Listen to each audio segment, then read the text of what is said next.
que eso de decir libre hay que andarse con cuidado, ¿eh? Porque somos libres para hacer el bien, para imitar a nuestro Padre, para dejar que el Espíritu Santo obre y guíe en nuestros corazones, no para andar desencaminados de la manera que a nosotros nos dé la gana y como creamos conveniente. Eso no sería libertad, eso sería libertinaje. Y la palabra de Dios no enseña libertinaje, enseña libertad en Cristo, que es muy diferente. La ofrenda era impuesta como sacrificios por pecados graves cometidos contra Dios y consistía en el sacrificio de los animales más preciados por obligación. Todo el Levítico indica los diferentes sacrificios por ofrendas según la gravedad del pecado. Así era la imposición del sacrificio. Cuanto más grave el pecado, mayor y mejor la ofrenda. O sea que es lo que tenían que hacer. Y claro, como siempre andaban pecando y no tenían otro recurso, pues tenían que estar doliéndole el bolsillo, que era en lo que más confiaban, o doliéndole el corazón de la entrega de los bienes, que era en lo que más confiaban, ¿no? Era también, en cierta manera, para romper un poco con la idolatría, de estar sujetos ahí a lo que tienes y a lo que dominas.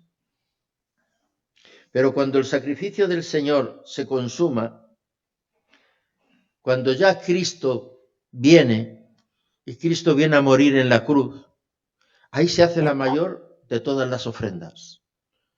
El sacrificio de Cristo supone morir por el pecado de todos nosotros, que nosotros no sabemos administrar, ni podemos administrar, no tenemos la capacidad para poder hacerlo. Sin embargo, llega el momento en que cuando el Señor se sacrifica por todos nosotros, nos ha dado la libertad, nos ha liberado. Ya no tenemos que ofrecerle nada a Dios porque Él se lo ha ofrecido todo. Nos ha sacado de la muerte a la vida, nos ha sacado de la oscuridad a la luz, nos ha sacado de andar arrastrados buscando la misericordia de Dios a que la misericordia de Dios se haya hecho presente. Todas esas cosas se cumplen en la persona de Cristo. Por lo tanto, gloria a Dios por Cristo, que ha sido el que ha hecho la obra perfecta en nosotros, que era lo que esperábamos de parte de Dios, la salida de nuestro pecado. Pero cuando el sacrificio del Señor se consuma, la gracia acaba con los diezmos. La gracia ha acabado con los diezmos. Ya no valen los diezmos. Hemos sido herederos y coherederos juntamente con Cristo de los tesoros celestiales que el Padre tiene preparado para nosotros. ¿De qué nos sirve lo que hay aquí en el mundo? No nos sirve de nada. Dios nos cuida, Dios nos guarda, Dios nos protege y también Dios provee. Y eso es lo que debemos de entender claramente, no haciéndonos fanáticos tampoco de estas cosas, entendedme, no pasarnos de la raya tampoco, descansando en el Señor, glorificando a Dios con un estilo de vida que dignifique lo que tú dices que eres, no solamente lo que digas, sino lo que verdaderamente tú quieres ser para Dios. La mejor ofrenda que a Dios le podemos hacer es la ofrenda de la vida, nuestra vida. Y cuando digo nuestra vida está todo incluido, tu casa, tu dinero, tu familia, todo lo que tú eres es de Dios. Por lo tanto, si se lo devuelves a Dios no pasa nada. Lo más esto que hay es el dinero, que a veces el dinero nos ata, nos sujeta, nos da miedo. Es que quiero tener la seguridad para el día de mañana. A veces el día de mañana no sabrás si lo sabrás usar o no. Úsalo en Cristo, que Él te proveerá. Úsalo en el Señor, que es la ofrenda que te ha hecho Dios a ti, para que vivas en paz y en tranquilidad, y para que vivas en buena salud, en el sentido de buena salud, en la confianza de que si hemos creído en Él, sabemos que Él cuidará de nosotros. A veces lo cantamos, pero no nos lo creemos. La gracia acaba con los diezmos y los sacrificios como obligación por causa del pecado, y asimismo con la ofrenda obligatoria. Acaba con la ofrenda obligatoria y todo lo demás se acaba con esto. Así hallarás a los levitas y les dirás cuando tenéis a los hijos de Israel los diezmos que os he dado a ellos por vuestra heredad. Vosotros presentáis de ellos en ofrenda mecida a Jehová el diezmo de los diezmos. Estas las instrucciones que Dios les estaba dando en el Antiguo Testamento cuando ya les da la ley por imposición.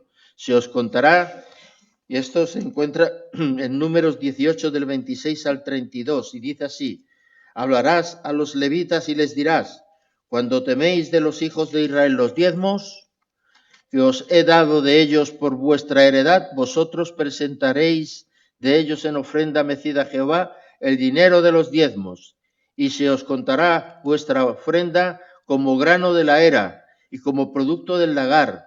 Así ofreceréis también vosotros ofrenda a Jehová de todos vuestros diezmos que recibáis de los hijos de Israel, y daréis de ellos la ofrenda de Jehová al sacerdote Aarón. Aarón era el que se encargaba de recoger las ofrendas de trigo, de grano, de leche, de todo lo que era comestible. De todos nuestros dones ofreceréis toda ofrenda a Jehová. De todo lo mejor de ellos ofreceréis la porción que ha de ser consagrada. Y les dirás, cuando ofreceréis lo mejor de ellos, será contado a los levitas como producto de la era y producto del lagar, tanto del vino como de la leche, como de las frutas, como de las verduras. En este caso, en el desierto un poco podía haber de aquello, pero leche sí que había. Lo comeréis en cualquier lugar, vosotros y vuestras familias, pues es vuestra remuneración por vuestro ministerio en el tabernáculo de reunión. Todo esto podrían surtirse, podrían vivir de ello los levitas, porque eran los que llevaban el sacerdocio. Y no llevaréis pecado por ello cuando hubiereis ofrecido la mejor parte de él, y no contaminaréis las cosas santas de los hijos de Israel. Y no moriréis bajo la ley, bajo la presión que le está comentando aquí el Señor de que tenían que estar atravesando el desierto y tendrían que estar comprometidos porque no podían llegar, estaban sometidos, estaban prisioneros, ellos no podían salir del desierto hasta que no llegaran a la tierra prometida. Ya sabéis que les costó 40 años por desobedientes, porque ese viaje lo podían haber hecho en 2 meses o 3. Tuvieron que estar dando vueltas por todos los pecados que habían cometido para que el Señor los limpiara, los purificara y para que entraran los que tenían que entrar. Los demás cayeron en el desierto. Toda aquella generación que salió, los padres, todos quedaron en el desierto. Solo llegaron los hijos a la tierra prometida. Y esto es lo que Dios quiso hacer con ellos, y además con provisión de leyes, porque no solamente los mantenía y los guiaba durante el día y la noche, sino que también se preocupaba por cuándo tenían que llegar. De ahí nace todo lo que estamos diciendo en cuanto al diezmo. Ahora ya, en esta nueva era, en esta nueva época, amados hermanos, la gracia ha abierto las puertas de nuestro corazón, las puertas de nuestra mente, y nos ha liberado del pecado y de la muerte. Cristo nos ha resucitado juntamente con Él. Vivamos en Cristo. Tengamos confianza cada día en el Señor. Aunque a veces nos ponemos nerviosos cuando nos falta cualquier cosita y no sabemos cómo hacer. Ay, Señor, que me ahogo. Nos llama a confiar, y la verdad es que eso es lo que tendríamos que hacer, tener confianza en el Señor. Y cuando podamos hacer bien, hacerlo, pero con el corazón, hermanos. Pero cuando el sacrificio del Señor se consuma, la gracia acaba con los diezmos y los sacrificios como obligación. No hay sacrificio que podamos hacer. ¿A quién vamos a sacrificar? ¿Qué sangre vamos a derramar para tener contento a Dios? Por lo tanto, tanto una cosa como la otra tienen un mismo peso. Las ofrendas eran sangre de animales por nuestra sangre, vida del animal por nuestra vida. Gracias al Señor, ya vino Cristo, ya pagó en la cruz con su sangre preciosa, y ya Él nos ha resucitado juntamente con Él. Ya nada hay que ofrecer, no hay ninguna ofrenda que hacer a Dios, porque Dios es el Señor, es el Creador, es el dueño de todas las cosas que existen, amados hermanos.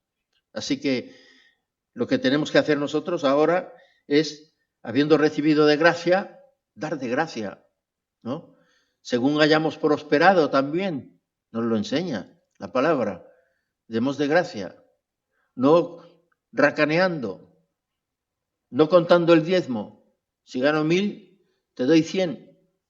Si gano 2000, te doy 200. No nos pone precio. Si ganas 2000 y te sobran 500, da las 500.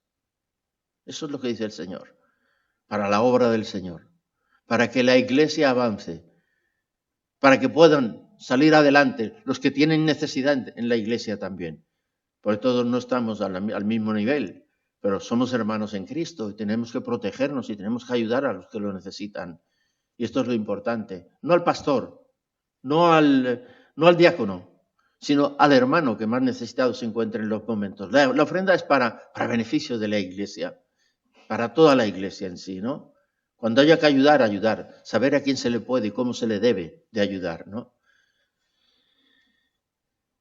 Pero cuando el sacrificio del Señor se consuma, la gracia acaba con los diezmos y los sacrificios como obligación por causa del pecado, y asimismo con la ofrenda obligatoria. Todo esto se termina, se acaba.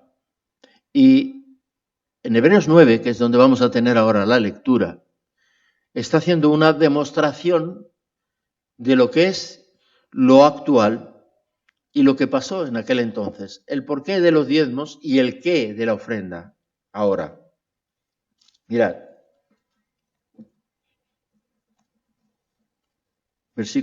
capítulo 9 de Hebreos. Ahora bien, aún el primer pacto, haciendo referencia a lo que os he comentado en el Antiguo Testamento,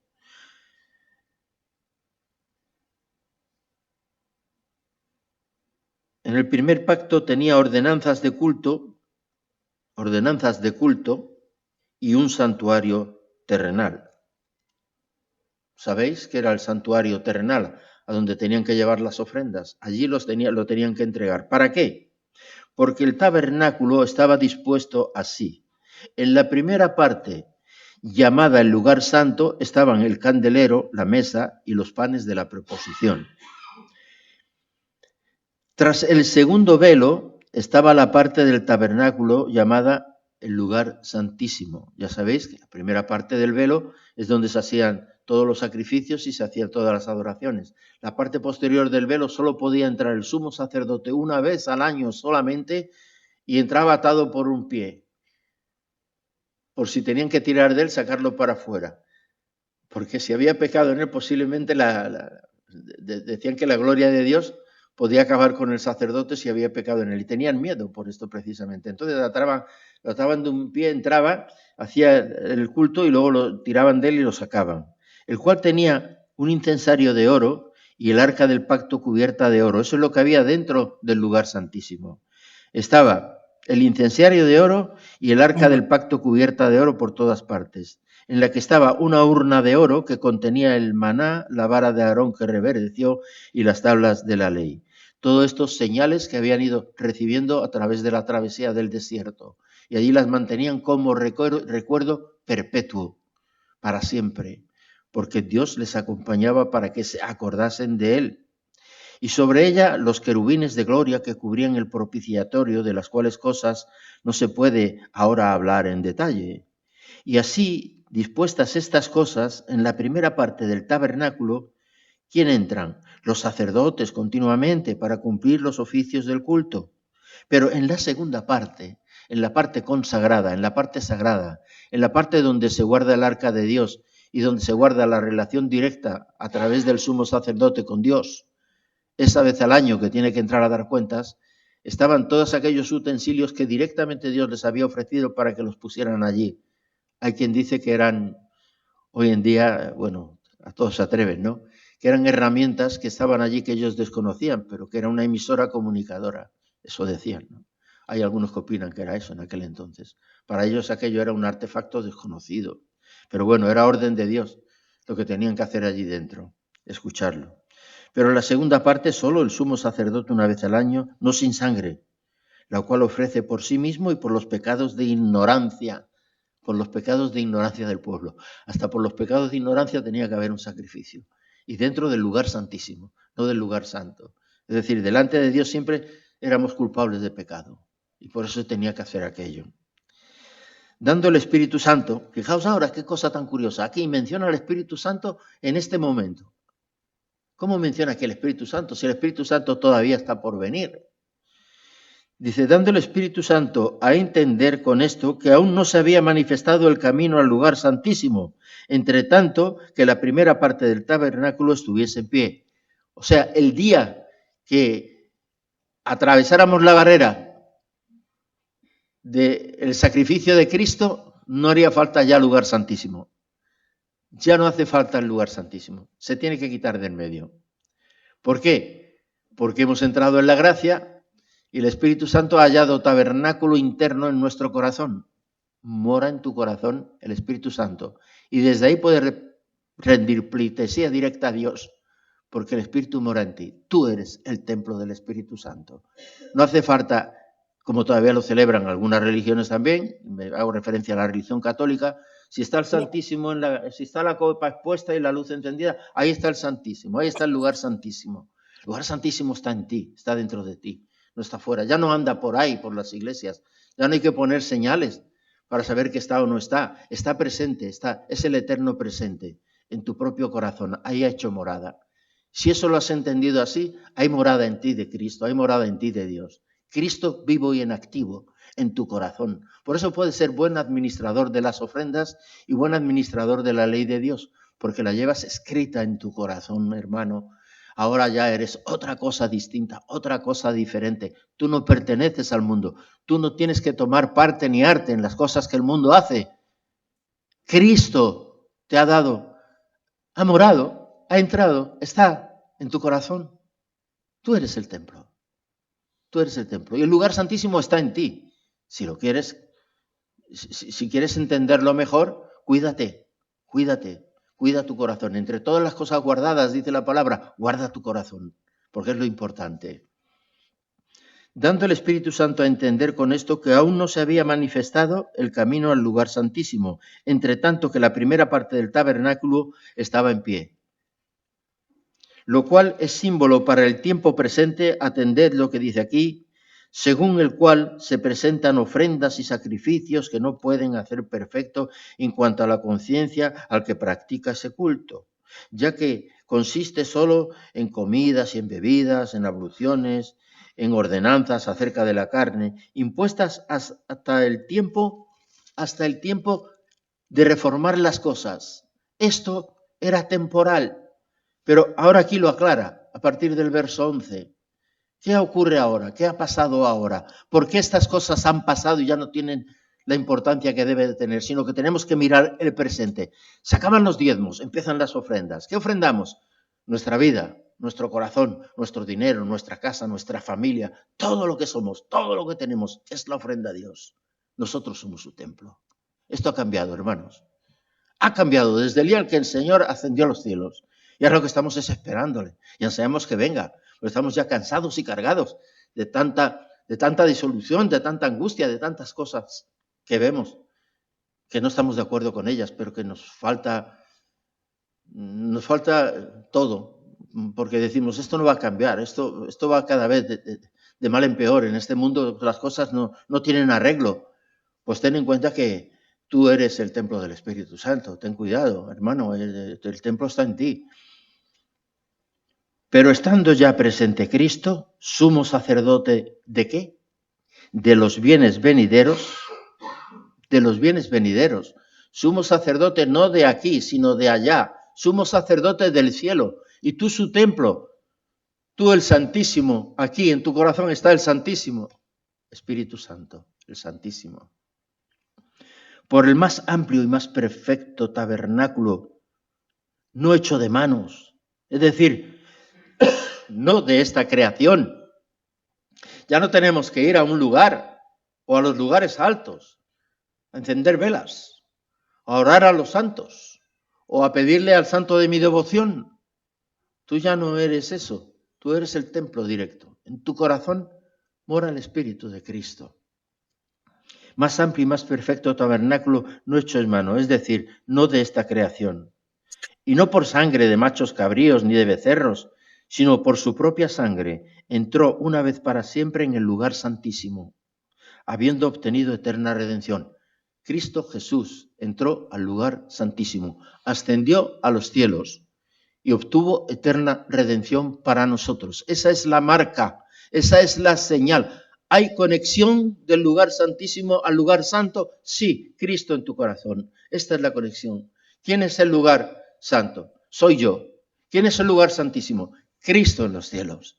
Hay conexión y no hay que romper barreras a todo aquel que le recibe. Porque si la sangre de los toros y de los machos cabríos y las cenizas de la becerra, rociadas con los instrumentos, santifica para la purificación de la carne, escuchad esto. cuánto más la sangre de Cristo, el cual, mediante el Espíritu Eterno, se ofreció a sí mismo sin mancha a Dios, limpiará vuestras conciencias de obras muertas para que sirváis al Dios vivo. Es demasiado. Que el Espíritu Santo trabaje en nuestros corazones para tener conexión con Cristo. ¡Qué maravilla! No lo puedo expresar mejor, ¿eh? Y esto a los hebreos porque todavía estaban con sus leyes y sus cosas y sus formatos, ¿no? Religiosos todavía. Tenía que hablarle así, tenía que mostrarle así como tenía que ser.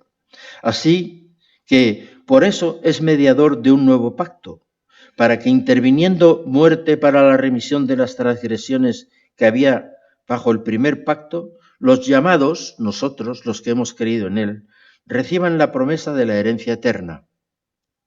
Porque donde hay testamento es necesario que intervenga muerte del testador. Cuando alguien muere hace testamento y todo lo que tiene se lo da al que pone el testamento, a los hijos o a los herederos, a quien sea, ¿no? Pues eso es lo que ha hecho Cristo con nosotros. Murió Él, pero ha dejado en nosotros la herencia. De su testamento lo ha hecho a nuestro favor. Así que hemos sido favorecidos por el testamento de Cristo. Todas estas cosas las tenemos que tener en cuenta, que no es cualquier cosa. Porque el testamento con la muerte se confirma, pues no es válido entre tanto que el testador vive, de donde ni aun el primer pacto fue instituido sin sangre. Porque habiendo anunciado Moisés todos los mandamientos de la ley, todo el pueblo tomó la sangre de los becerros y de los machos cabríos con agua, lana, escarlata y sopo y roció el mismo libro y también a todo el pueblo, diciendo: esta es la sangre del pacto que Dios os ha mandado. Estaban bajo el pacto de Dios, pero no estaban todavía bajo el eterno pacto, porque tenía que venir el Mesías. Y además de esto, roció también con la sangre el tabernáculo y todos los vasos del ministerio. Y casi todo es purificado según la ley con sangre, y sin derramamiento de sangre no se hace remisión. Vida por vida. Por eso no disponemos de nuestra vida. Quien dispone de nuestra vida es Dios. Y precisamente nos ha comprado para disponer eternamente de esa vida, la que perdimos. Fuimos creados para ser eternos. Sin embargo, al perder la eternidad, la tiene que restaurar Dios. Y ya la ha restaurado con la reconciliación. Fue pues necesario, esto también es bastante importante, fue pues necesario que las figuras de las cosas celestiales, o sea, todos los rituales que tenemos, el matar el animal, el rezar, el ir a llevar cosas a los santos, el hacer a veces idolatría común, que hacen muchas religiones, casi todas las religiones, si no obedeces lo que todavía están bajo leyes, ¿no?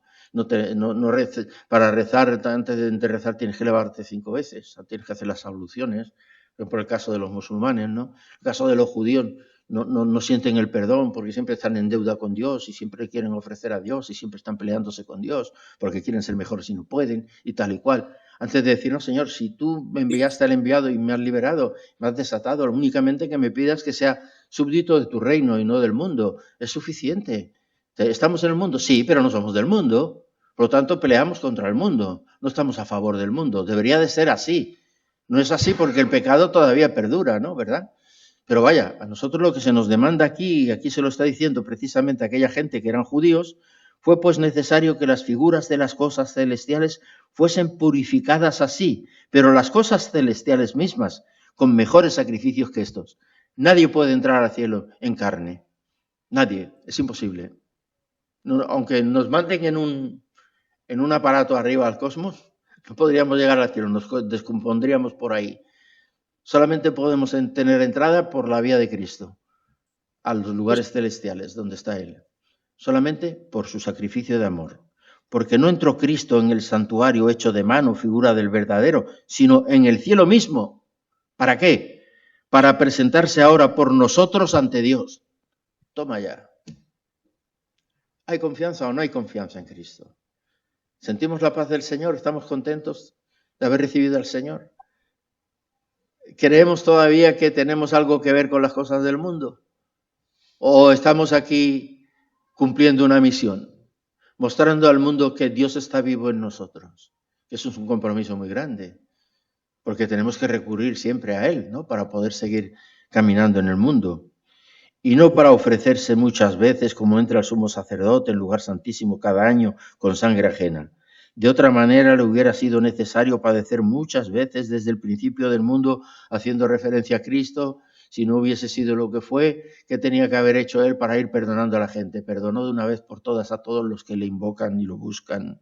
Se presentó de una vez para siempre por el sacrificio de sí mismo para quitar de en medio, fuera, el pecado, la falta, la insumisión, la rebeldía, la poca vergüenza, el desamor, la injusticia, todas estas cosas que las llevamos dentro como un cubo de basura. Todo esto el Señor lo ha querido quitar de en medio. Cuanto más cercanos estemos, más iremos desechando todas las cosas de este mundo, incluyendo las fantasías, de que si tuviera más haría más, si pudiera, ay, necesito, uy, y ir imitando la forma de vivir en que vive el mundo. Y de la manera que está establecido para los hombres que mueran una sola vez y después de esto el juicio, así también Cristo fue ofrecido una sola vez para llevar los pecados de muchos y aparecerá por segunda vez sin relación con el pecado para salvar a los que lo esperan. Esto es el capítulo 9 de Hebreos. Pero es que este capítulo 9 no es solamente para los hebreos, es que es para nosotros también, porque nos lo podemos aplicar perfectamente en el mandamiento que está haciendo aquí. Nos ha tocado hablar del diezmo y de la ofrenda. Por la gracia de Dios estamos ofrendando, estamos en la ofrenda a Dios. Él es nuestro Salvador. Y desde nuestro corazón lo que queremos es eso, cubrir las necesidades, no de esta iglesia, de la iglesia del Señor. ¿Dónde? Donde haga falta, si se puede, hasta donde lleguemos. Yo muchas veces digo, no te consueles con lo que pone, con lo que da tu mano, alarga tu brazo si puedes, para dar un poco más allá. Nuestras ofrendas tenemos que dar las gracias al Señor, que se reparten. Y aún queda fondo, hermanos, pero esta es la ofrenda del Señor. Tenemos que llegar donde otros no pueden llegar. Tenemos que apoyar. Tenemos que dar de lo recibido, Y es tanto lo recibido, hermanos, es tanto que no sabemos qué le podemos ofrecer a Dios. Lo mejor que le podemos ofrecer a Dios es nuestra vida. Y si se la damos, pues estaremos con Él en presencia. No nos vamos a liberar de Él de ninguna de las maneras, ¿verdad? Esto es lo importante. Estando aquí, tenerlo en el corazón. Cuando nos vayamos, en su presencia. Pero estar siempre, siempre bajo la mano de Dios, bajo la protección del Señor. Os hablé de la quinta al principio, cuando dije lo de José, que quintó para poder mantener al pueblo durante los tiempos del fracaso. Pero os voy a comentar dos ejemplos. ¿Conocéis la marca Colgate? Para lavarse la boca, los dientes. Yo siempre la compro ya por costumbre, de siempre. Pero me voy a hacer un poco de propaganda a la marca. Es muy buena, ¿eh? ¿Por qué quiero hacerle propaganda? Porque es de mi hermano. Esa marca es de mi hermano. ¿Sabéis quién fue Colgate? Colgate fue un químico de Estados Unidos que estaba trabajando en una perfumería donde hacían diferentes cosas, ¿no? Y él sacó una pasta que entonces la gente se lavaba la boca con los dedos, no usaban dentrífico, no se usaba, y él inventó esa pasta para lavarse la boca, ¿no? Y él era creyente, él pertenecía a una iglesia. Y le dijo al pastor, mira, voy a sacar esta pastita, la voy a poner a ver si me la prueban y puedo venderla. Dice, hermano, y el diezmo del beneficio se lo voy a dar a la iglesia. El pastor le dijo, buena idea, ¿ya la has puesto en manos del Señor? Le dijo, sí, ya lo tengo en manos. Y bueno, y habló con un señor que se la patentó y empezó a fabricar la marca. Y entonces el buen hombre cogía el 10% del beneficio y se lo daba a la iglesia. ¿Sabéis cómo acabó Colgate? Viviendo del 10%. Todo lo demás fueron a parar a misiones.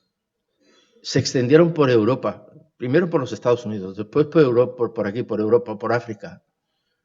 La obra del Señor que Él empezó. Así que eso es lo que os quiero decir, ¿no? Ese fue Colgate. Yo conocí a un hermano, don Juan Solé, que está con el Señor. Este hermano era muy sencillo, pero era muy sabio. Había estudiado mucho sobre muchos temas y era una eminencia. De lo que le preguntara sabía de todo.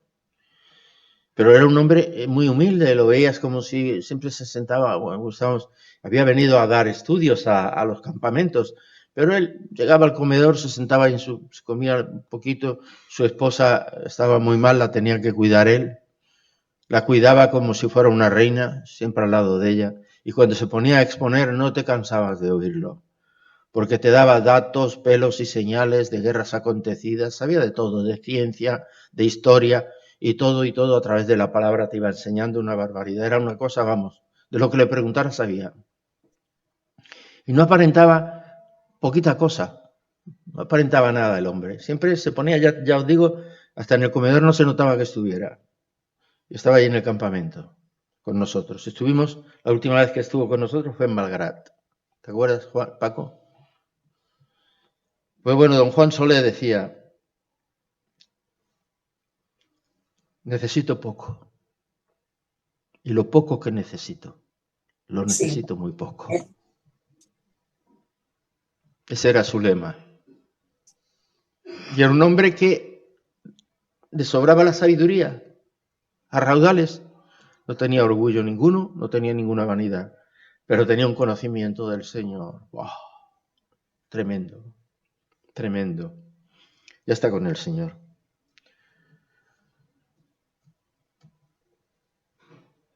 Y yo creo que ha quedado un poco claro, ¿no? En cuanto al significado de lo que es el diezmo, lo que era el diezmo y lo que hoy día es la ofrenda.